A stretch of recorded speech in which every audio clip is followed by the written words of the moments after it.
উপসাগর সেটাও ভারতের অধীনে। তুমি ইন্ডিয়া আউট করো কিভাবে, কোন বুদ্ধিতে? তোমাদের সঙ্গে তো সমুদ্র আছে, তবুও তো তোমাদের নুন পর্যন্ত ভারত থেকে নিয়ে খেতে হয়।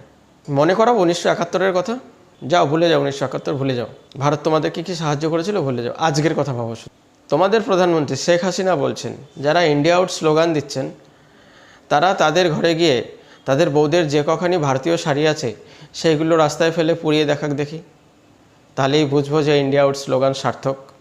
তোমাদের প্রধানমন্ত্রী শেখ হাসিনা বলছেন, তোমাদের আদা লাগবে ভারতীয়, তোমাদের পেঁয়াজ লাগবে ভারতীয়, তোমাদের রসুন লাগবে ভারতীয়, এছাড়া তোমাদের একবেলার খাবার চলে না।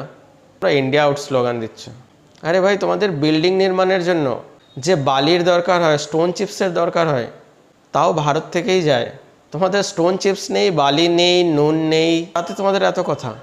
আরে বাংলাদেশিও, তোমরা তো একটা নদীমাতৃক দেশ।